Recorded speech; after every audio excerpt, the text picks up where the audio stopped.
안녕하세요. 승리한상 가족 여러분, 그리고 강성성경연구원 여러분. 오늘 소요리 문답 가정예배 6번째 시간을 갖도록 하겠습니다. 6번째 시간의 제목은 하나님의 작정, 예정입니다. 소요리 문답 7번째 질문입니다. 하나님의 예정, 작정이란 무엇입니까? 이에 대한 성경의 대답은 하나님의 예정, 작정은 그의 뜻을 따라 세우신 그의 영원하신 목적인데 이로 말미암아 그의 영광을 위하여 이루어지는 모든 일을 미리 정하셨습니다입니다. 오늘 이 말씀을 위해서 우리가 미리 읽어봐야 될 부분은 예배소서 1장 4절로 11절, 이사야 46장 10절로 11절, 시편 33편 11절, 잠언 16장 33절, 요한계시록 4장 11절입니다. 이 부분은 우리가 안에서 함께 묵상할 것입니다. 오늘 성경 봉독인 그리고 성경 암송인 예배소서 1장 4절과 11절만 먼저 읽어보고 우리 안의 내용으로 들어가서 오늘 본문의 내용을 좀 더 심도 있게 살펴보도록 하겠습니다. 곧 창세전에 그리스도 안에서 우리를 택하사 우리로 사랑 안에서 그의 앞에 거룩하고 흠이 없게 하시려고 모든 일을 그의 뜻의 결정대로 일하시는 이의 계획에 따라 우리가 예정을 입어 그 안에서 기업이 되었으니.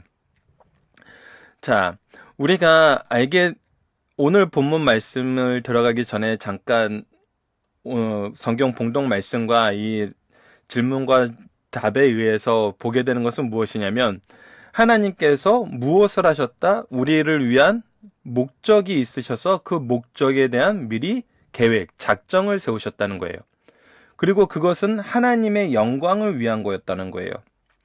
그리고 이것이 미리 정해졌다는 것입니다. 그렇다면 그것이 어떻게 그 계획하심, 하나님의 영광이 무엇이냐고 우리가 무엇인지를 성경에서 어떻게 볼 수 있냐면 그리스도 안에서 우리를 택하사 그 앞에서 거룩하고 흠없게 하시려는 것이 하나님의 목적이었다는 거예요. 그리고 그 일을 위하여 이를 계획에 따라 우리에게 예정을 입어 그 안에서 기업이 되게 하셨다는 거예요. 즉 흠이 없게 하시고 기업이 되게 하시려는 것이 하나님의 목적이었다는 것을 우리가 염두에 두고 오늘 본문 말씀의 연구를 들어가도록 하겠습니다. 이것으로 예배를 드리시는 분들은 미리 이 본문 말씀을 인도하시는 분들은 미리 들어보시고 또 이 방송으로 예배를 드리시는 분들은 여기서 잠깐 멈추신 다음에 이 내용들을 하나씩 보시면서 예배를 인도해 주시기를 부탁드리겠습니다. 자, 그러면 본문 말씀으로 들어가 보도록 하겠습니다. 자, 지난 시간 우리는 삼위일체 하나님에 대해서 배웠습니다. 삼위일체 하나님께서는 유일하신 하나님이시며 그 위에 다른 신이 없습니다. 삼위일체 하나님께서는 구속사를 통해 우리에게 하나님의 특별한 섭리를 나타내셨습니다. 구속사는 성부께서 계획하시고 성자께서 이루시고 성령께서 우리에게 적용시켜 주십니다. 오늘은 이 구속사를 하나님께서 미리 작정, 예정하심에 대해서 배웁니다.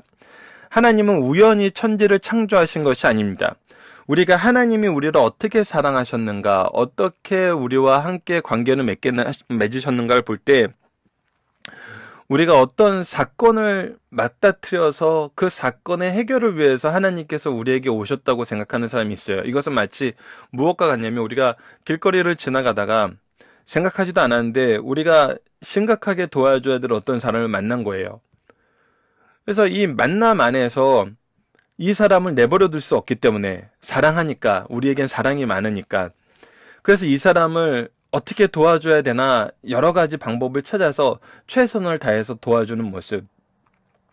하나님이 우리를 사랑하시는 모습을 우리는 이렇게 생각을 해요. 그래서 어떤 일이 같이 있어야 된다고 생각을 하냐면 먼저 도움이 필요한 사람이 저 좀 도와주세요, 살려주세요. 아니면 우리가 길거리에서 도움을 요청하신 분들이 조금만 도와주세요 이렇게 얘기하는 식으로 우리가 얘기해야 된다고 생각하고, 그리고 우리가 그렇게 얘기하는 것이 또 때로는 우리가 이 문제 해결을 위해서 우리의 공로라고 얘기하는 분들이 있어요. 근데 하나님은 우리를 그렇게 사랑하지 않으셨다는 것입니다. 하나님이 우리를 사랑하시는 모습은 무엇과 같냐면 우리 가정 안에서 아이를 낳는 것과 같아요. 우리가 두 부부가 서로 사랑하고 아이에 대한 소망, 후세에 대한 소망이 있고 그 소망 안에서 아이를 가지면서 이 아이가 태어나기 전에, 이 아이가 생성되기도 전에 무엇을 해요? 먼저 준비를 하죠. 그 준비가 온전히 누구를 위한 거예요? 그 아이를 위한 거예요. 하나님이 우리를 사랑하심은 하나님이 미리 작정하셨다는 것은 바로 아버지의 마음으로, 부모의 마음으로 우리를 대하셨다는 거예요. 이것은 명확하게 차이가 납니다. 그래서 그 아이에게 어떠한 의도 없지만 생명보다 더 사랑하는 내 자녀가 되는 것처럼 하나님이 우리를 사랑하시는 것은 우연히 일어난 것이 아니에요. 이 얘기를 하신 이유는 뭘까요? 우연히 일어났다고 생각하는 사람들이 사실 더 많잖아요.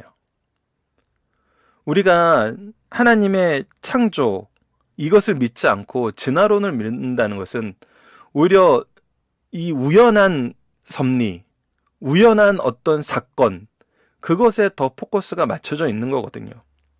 그러니까 결국은 우리가 무엇을 볼 수 있냐면 성경을 통해서 우리에게 나타나시는 하나님을 보는 것이 아니라 사람들이 생각하고 사람들이 느끼는 대로 하나님을 보고 싶어 한다는 것을 우리가 이 말씀을 통해서도 확인할 수 있어요. 자, 계속 본문 말씀을 보도록 하겠습니다. 하나님은 우연히 천지를 창조하신 것이 아닙니다. 하나님의 창조에는 목적이 있었고 그 목적을 위한 계획이 있었습니다. 목적과 계획이 분명하게 있었다는 거예요. 하나님은 완전하신 전능자이시기 때문에 이 계획에는 실패가 없습니다. 그래서 우리가 소요리문답 첫 번째 시간에서 배웠던 것처럼 하나님께 영광을 돌리고 그것을 즐거워하는 것입니다. 우리의 목적이, 우리의 삶의 목적이, 이것은 하나님이 세우신 계획이에요. 그래서 하나님께 영광 돌린다는 이 계획에는 실패함이 없어요. 그래서 어떻게 이것이 드러나요? 하나님의 뜻을 즐거워하는 사람에게 하나님의 자비하심으로, 하나님의 뜻을 즐거워하지 않고 거부하는 자들에겐 하나님의 공의로, 하나님께 영광 돌리고자 하시는 이 계획을 하나님은 반드시 이루시고 이것은 온전하게 이루어졌어요. 우리는 앞으로 하나님의 계획, 특히 성경에서 가르쳐주는 구속의 계획이 어떻게 성취되었는지를 보게 될 것입니다. 하나님께서 그래서 이 구원의 계획을 어떻게 작정하셨고 미리 계획하셨고 예수님께서는 이것을 어떻게 성취하셨고 성령께서는 이것을 우리에게 어떻게 적용시켜 주는지 우리가 소요리문답 전반부에서는 이 내용에 대해서 배우게 돼요. 오늘은 하나님의 예정 작정하심에 대해서 보도록 하겠습니다. 자, 그러면 오늘 본문 말씀을 본격적으로 들어가 보도록 하겠습니다. 첫 번째는 하나님은 이 모든 것을 미리 계획하셨다는 거예요. 성경을 통해 우리에게 강조되는 것은 바로 모든 것이 우연의 산물이 아니라는 거예요. 사건의 어떤 사고에 의해서 액시던털리가 아니라는 거예요. 온 우주가 만들어진 것도 우리를 죄에서 구원하시기 위한 계획도 우연히 혹은 갑자기 이루어진 것이 아닙니다. 모든 것이 하나님의 계획 안에서 이루어졌어요. 이것을 설명하는 것이 바로 오늘 우리가 암송하고자 했던 말씀입니다. 에베소서 1장 4절과 11절을 다시 한번 읽어보도록 하겠습니다. 곧 창세 전에 그리스도 안에서 우리를 택하사 우리로 사랑 안에서 그 앞에 거룩하고 흠이 없게 하시려고 모든 일을 그의 뜻의 결정대로 일하시는 이의 계획에 따라 우리가 예정을 입어 그 안에서 기업이 되었으니, 하나님의 첫 번째 계획은 뭐냐면 우리를 거룩함에 이르게 하는 거였어요. 그래서 우리가 일곱째 날을 복되고 거룩하게 하셨던 이유가 바로 그거예요. 우리를 거룩함으로 이끄시기 위한 거였거든요. 그것은 우리 안에서 기업이 되게 하셨다는 거예요. 하나님의 기업 물을 자가 되게 하셨다는 거예요. 창조주 하나님께서 우리를 처음부터 자녀로 삼아주셨다는 거예요. 이것이 하나님의 창조의 계획이었고 이것이 바로 하나님이 영광 받으시는 그 목적 안에서 이루어지는 일이었어요. 즉 하나님이 영광스럽게 생각하시는 것은 무엇이냐면 바로 우리가 하나님의 자녀가 되는 바로 이것이었다는 것입니다. 우리 부모님이 아이가 태어날 때 가장 기쁜 것은 뭐냐면 이 아이가 나의 자녀라는 거예요. 우리가 입양을 하는 것도 동일하죠. 입양을 하는 그 아이에게 우리가 기쁨을 느끼는 것은 무엇이냐면 이제 이 아이가 나의 아이라는 거예요. 우리가 세상을 도와줄 때 사실 그런 생각 갖지 않잖아요. 우리가 어떤 우연에 의해서, 어떤 감동에 의해서, 어떤 사건에 의해서 우리가 그들을 도와줄 때 우리가 그들을 자녀 삼으려고 도와주는 건 아니잖아요. 물론 자녀와의 관계를 형성하도록 인도해주는 좋은 기관들도 있어요. 그거는 정말 성경적인 마인드인 거예요. 하나님이 우리를 자녀 삼아주셨듯이 우리는 세상 사람들을 향하여 무엇을 가지고 가야 되냐면 바로 하나님 아버지의 사랑을 가지고 우리의 형제로서 그들을 하나님께 이끄는 한 가족의 마인드로 가는 거거든요. 그리고 우리가 이 신앙을 계승한다 하는 것은 바로 우리 제자들을, 우리 자녀들을 제자들은 바로 영적인 자녀인 거예요. 그들에게 이 기업을 계승하는 거거든요. 이 계획은 창세전에 이미 이루어진 계획입니다. 우연히 이루어진 것이거나 갑작스럽게 급조된 것이 절대 아니라는 것을 먼저 우리에게 가르쳐 줍니다. 이 얘기는 뭐예요? 이것이 아니라고 주장하는 사람들이 많다는 것이죠. 조금 전에도 얘기했지만 진화론이 대표적인 것이고요. 신과 인간과의 관계를 이렇게 우연한 산물로 보는 경우가 많아요. 그래서 성경과 다른 종교가, 기독교와 다른 종교가 다른 이유가 바로 여기가 핵심이에요. 부모가 자녀를 위해서 먼저 계획하고 그 자녀를 낳는 것처럼, 그 자녀를 또 입양이라고 생각해도 찾아가는 것처럼 하나님은 항상 우리에게 오세요. 근데 세상 종교는 뭐라 그래요? 신에게 도달하라 그러잖아. 고행을 하던 선행을 하던 무슨 방법으로든 신을 향하여 찾아가는 길이에요. 찾아오는 자들에게는 자비하지만 찾아오지 않거나 찾아오는 것을 무시하는 자들에게는 심판하는 것이, 그들을 내버려 두는 것이 당연한 것이 세상 종교죠. 그러나 하나님은 우리에게 어떻게 얘기하세요? 우리를 찾아오신다. 우리를 찾아오신다. 우리를 낳으셨다. 우리를 위한 미리 계획을 세우셨고 그 계획을 다 이루셨다. 이렇게 얘기하고 있습니다. 자, 이사야서 46장 10절로 11절을 보도록 하겠습니다. 내가 시초부터 종말을 알리며 아직 이루지 아니한 일을 옛적부터 보이고 이르기를 나의 뜻이 설 것이니 내가 나의 모든 기뻐하는 것을 이루라 하였노라. 내가 동쪽에서 사나운 날짐승을 부르며 먼 나라에서 나의 뜻을 이룰 사람들을 부를 것이라. 내가 말하였은즉 반드시 이룰 것이요 계획하셨은즉 반드시 시행하리라. 이 부분은 우리에게 가르쳐줍니다. 하나님께서 계획하신 것은 절대적으로 이루어진다는 거예요. 왜? 하나님은 창조의 하나님이시기 때문에요. 이것을 성경 안에서는 언약 관계를 통해서 우리에게 설명해 주고 있어요. 하나님은 이 계획을 우리에게 미리 알려주셨어요. 어떤 계획이 있는지 미리 알려주셨어요. 우리를 구원하시려는 계획이 있음을 분명히 선언하시고 그것을 성취해 나가셨고, 이 성취가 이루어진 기록, 이 언약이 주시고 이 언약이 성취되는 이 기록이 바로 이 성경이고 구속사인 거거든요. 그래서 특히 구속사의 계획에 대한 약속들은 선지자를 통해서 선포하셨습니다. 그래서 아담, 노아, 아브라함, 모세, 다윗 언약 등이 있습니다. 그래서 이 부분에 대해서는 여러분들 책에 기록이 안 돼 있어요. 이미 승리한 삶으로 교육을 받으시는 분들은 이미 언약 도표 해가지고 우리가 계속 업데이트하면서 올려드리는 것이 있어요.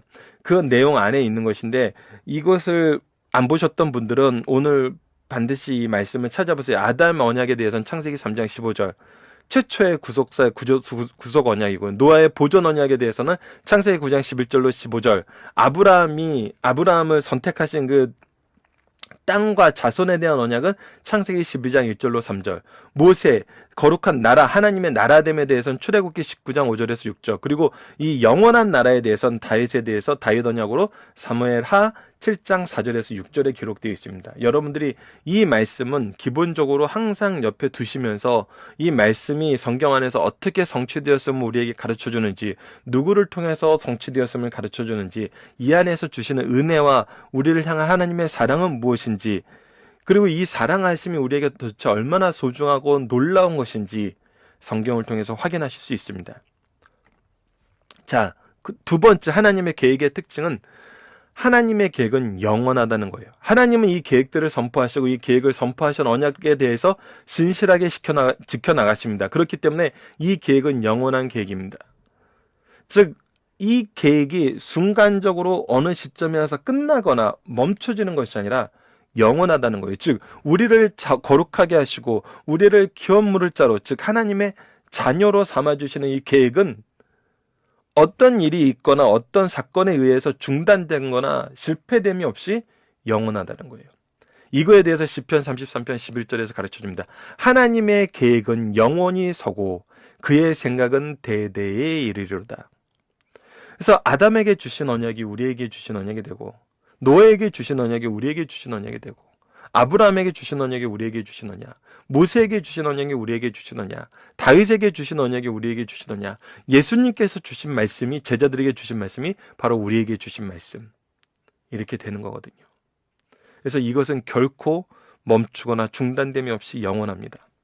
이 안에서 우리가 경험하게 되는 놀라움은 뭐냐면 이 계획이 절대적인 것이라는 겁니다. 어떤 것에도 방해를 받지 않는다는 거예요. 잠언 16장 33절은 이것을 단편적인 표현으로 해주고 있습니다. 그리고 성경 안에서는 이것을 우리에게 계속 증명해주고 있어요. 잠언 16장 33절을 보십시다. 제비는 사람이 뽑으나 모든 일을 작정하기는 여호와께 있느니라.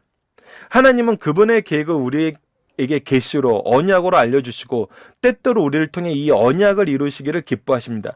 하나님께서는 이 계획을 이루시는데 항상 하나님이 쓰시는 구속사의 능력 있는 일꾼들, 구속사의 중심 인물들, 믿음의 용사들을 통해서 하나님께서는 이 일을 이루시기를 기뻐하세요. 그래서 아담에게 언약을 주시고 노아에게 언약을 주시고 아브라함에게 언약을 주시고 모세에게 언약을 주시고 다윗에게 언약을 주셨던 건 뭐냐면 그들을 통해서 하나님의 일을 하시기를 기뻐하신다는, 이거는 창조 때부터 하나님께서 하신 거예요. 하나님이 자기 형상대로 우리를 만드셨다는 것을, 우리를 하나님이 선택하신, 하나님이 보내시는 왕의 대리인으로서 선지자, 제사장, 왕의 역할을 하게 하신다는 거거든요. 그러나 우리로 인하여 이 계획이 좌지우지되지 않습니다. 그러나 우리가 이것을 잘 따른다고 해서, 우리가 이것을 좀 부족하게 했다고 해서, 때로는 우리가 이것을 철저하게 거부하고 오만한 자의 길에 든다고 해서 이것이 좌지우지되지 않아요. 첫 시간에 함께 나눴던 것처럼, 바로 일과 첫 번째 강의에서 함께 나눴던 것처럼 우리는 모두 하나님의 영광을 위해서 지음을 받았습니다. 이 목적에서 벗어난 존재는 없어요. 다만 그것을 즐거움으로 은혜 가운데 영광에 동참하냐, 심판이 대상이 되어서 공의를 드러내는 도구로 영광을 돌리나의 차이만 있어요. 동일하게 하나님은 모든 계획은 하나님이 이루시기 때문에 반드시 성취되는 절대적인 계획이란 겁니다. 즉 우리를 거룩하게 하시고 우리를 자녀 삼으시는 이 계획은 누구에 의해서도 방해되지 않고 누구에 의해서도 중단되지 않고 반드시 이루어지는 절대적인 것이란 겁니다. 그렇기 때문에 우리가 하나님을 믿을 수 있고 하나님의 은혜 가운데 산다고 얘기할 수 있는 거죠. 그리고 모든 계획은 하나님의 영광을 위해서란 겁니다. 계시록 4장 11절입니다. 우리 주 하나님이여 영광과 존귀와 권능을 받으시는 것이 합당하오니 주께서 만물을 지으신지라 만물이 주의 뜻대로 있었고 또 지으심을 받았나이다 하더라. 위에서 나눴던 것처럼 모든 것은 하나님의 영광을 위하여 계획되었습니다. 이것은 창조의 목적이며 결과입니다. 우리는 이것을 성경을 통해서 확인하고 역사를 통해서 확인하고 우리 삶을 통해서 확인하는 거예요. 하나님은 이 계획을 신실하게 이루어 나가십니다. 오직 하나님만이 유일한 참 하나님이시기 때문입니다. 우리는 그 안에서 살아가고 있습니다. 로마서 11장 36절은 이것을 더 잘 가르칩니다. 이는 만물이 주에게서 나오고 주로 말미암고 주에게로 돌아갑니다. 그에게 영광이 세세에 있을지어다. 아멘. 자, 이것이 하나님의 계획의 모습입니다. 우리를 향하신 계획의 모습이에요. 하나님의 영광은 하나님 아버지가 계획하신 것이에요. 누구를 중심에 놓고 계획하셨냐면 바로 인간을 중심에 놓고 하나님의 백성, 하나님의 자녀를 중심에 놓고 계획하셨어요.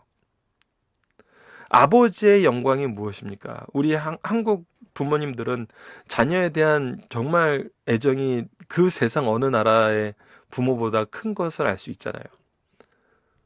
우리의 영광은 자녀가 정말 처음에 계획한 대로 그 계획에 함께하는 거였잖아요.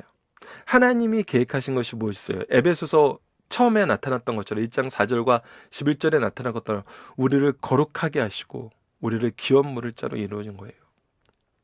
세상 부모들은 다른 목적을 두고 자기의 영광을 위해서 자녀들의 성공을 바라는 사람도 있고 자기의 욕구를 위해서 자녀들을 사용하는 사람들도 있고, 하지만 하나님은 철저하게 우리가 중심이에요. 우리의 거룩함과 우리에게 기업을 모르시기 위해, 기업을 주시기 위해서.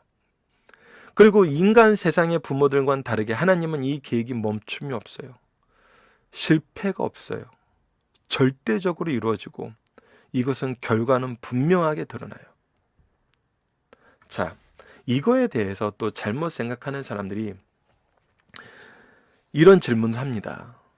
모든 것이 하나님의 계획에 의한 것이라면 죄도 하나님이 만드신 것 아닙니까?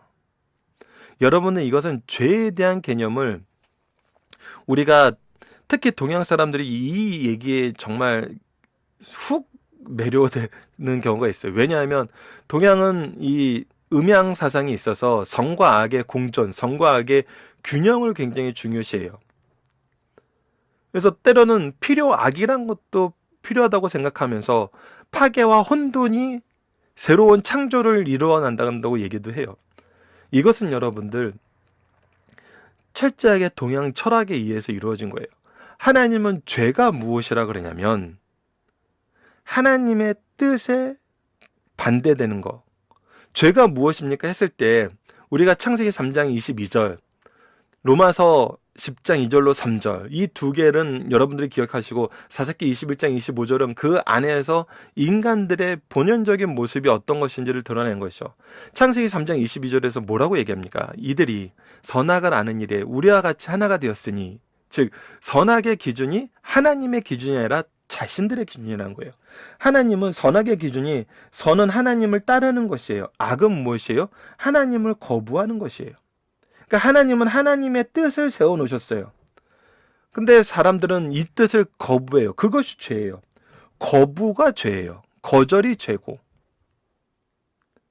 그러니까 아버지가 아들을 위해서 정말 다 준비해놨는데 아빠 나 그거 싫어요.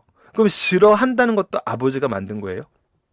아니죠. 그래서 죄에 대한 개념이 우리 동양 음양 사상에 대한 개념에서 빨리 벗어나셔야 돼요. 죄는 하나님이 만든 것이 아니야. 죄는 하나님을 거부하는 것이에요. 두 번째, 결국 모든 것이 하나님의 계획대로 된다면 우리는 단지 명령에 따라 행동하는 로봇 같은 존재인가요? 이것은 하나님이 계획의 본질적인 속성을 모르는 거예요. 그러니까 하나님은 우리를 자녀 삼아 주신다 그랬는데, 인간은 스스로를 타락한 후에 스스로를 비하하면서 자연의 한 부속으로 봐요. 부속으로 사는 것이 행복하다고 봐요. 때로는 부속으로 사는 것이 행복하다고 얘기하면서 부속 취급을 당한다고 굉장히 화를 내기도 해요. 이것은 결국은 내가 한 파트라는, 창조의 한 파트일 뿐이라는 이런 사상 속에서 헤어나오질 못하는 거예요. 하나님은 우리를 로봇으로 만들고 부속품으로 만든 것이 아니라 자녀로 만들었어요. 여러분들 자녀가 어렸을 때 어떻게 합니까? 자녀는 자기가 뭘 원하는지도 몰라요. 그냥 울 뿐이에요. 갓난아이를 보세요. 그냥 울 뿐이에요. 그 아이를 돌봐주는 모든 것은 누구의 결정과 누구의 힘으로 돼요? 바로 부모의 결정과 부모의 힘으로 돼요. 우리 인간의 부모는 연약해서 전문가들의 도움을 받고 세상 제도의 도움을 받죠. 근데 하나님은 전능하시고 전지하신 분이에요. 갓난아기와 같은 우리를 사랑으로 돌봐주는 것을 어떻게 로봇으로서 부품이 되었다고 얘기를 해요. 이것은 완전 개념이 틀린 거예요. 이것은 자녀를 낳아보시고 자녀를 키워보시는 분들은 알잖아요. 우리가 자녀를 로봇이고 부속품으로 대하나요? 그래서 내 말대로 안 되면 너 자녀 아니고 내 말대로 되면 너 내 자녀야 그러나요? 아니면 우리가 필요에 따라서 이 부속품 갈듯이 자녀 바꾸나요? 말도 안 되는 일이잖아요. 상상도 할 수 없는 일이에요. 그러니까 이런 것들은 하나님이 우리를 어떻게 대하시는지, 하나님이 우리에게 어떤 사랑을 주셨는지를 철저히 거부하고 질문하는 것들이에요. 그래서 이 질문에 대해서는 우리가 다시 말씀으로 하나님이 우리를 향한 계획이 무엇이었는지, 하나님과 우리의 관계가 어떤 것인지 이것을 먼저 설명해야 됩니다. 칼빈은 그래서 이와 같이 얘기합니다. 택자와 유기자 모두가 똑같은 죄인이지만 하나님은 택자에게는 자비로우시고 유기자에게는 공의로우십니다. 하나님은 하나님의 기준에 의해서 하나님의 뜻을 의지하는 자에게는 자비로우시고 거부하는 자에게는 공의로 되으세요. 택자들은 공로가 자기에게 있다고 할 수 없고, 그래서 택자들은 내 공로입니다라고 할 수 있어요. 아이들이 때로는 반항하는 마음으로 나도 부모님을 선택할 방법이 없었잖아요. 내가 부모님의 아들이 딸이 되기 원했던 거 아니잖아요. 이렇게 얘기하는 경우가 있지만, 내가 부모님의 자녀로 태어나서 그 안에서 은혜를 누리고 그 안에서 참 놀라운 사랑과 놀라운 역사를 경험할 때 자녀 입장에서도 아버지, 어머니, 제 부모로가 되신 걸 너무 감사해요 하지, 내가 자녀라서 참 기쁘시죠? 이렇게 자기 공로를 얘기할 수 없잖아요. 그리고 유기자들도 하나님을 탓할 수 없어요. 하나님의 공의는 동일했기 때문이에요. 이것을 우리가 앞으로 보면서 교리적으로 이 거치는 부분에 대해서는 우리가 특히 이걸 예정이라는 교리로 되었을 때는 기독교 안에서도 이것에 대해서 논란이 있고 이것에 대한 적용점에서 굉장히 혼선이 있는 것이 사실입니다. 하지만 우리가 끝까지 이 소율의 문답을 쭉 나누신 다음에 맨 마지막에 이 말씀을 통해서 우리가 세상을 봤을 때 경험되고 느껴지는 것은 우리의 사상적인 것과 우리의 시각적인 것하고 완전히 달라지는 것을 여러분들이 경험하게 될 거예요. 그리고 칼빈이 말했던 이 예정 교리에 대해서도 좀 더 정확한 이해를 하실 수 있을 것입니다. 그래서 이 부분은 우리가 소율의 문답을 다 마칠 때, 굉장히 긴 시간이고 1년이 넘는 시간이지만 이것을 다 마친 후에 우리가 다시 한번 나누면서 이 내용을 묵상하는 시간을 갖도록 하겠습니다. 오늘 소율의 문답 가정 예배는 이것으로 마치도록 하겠습니다. 감사합니다.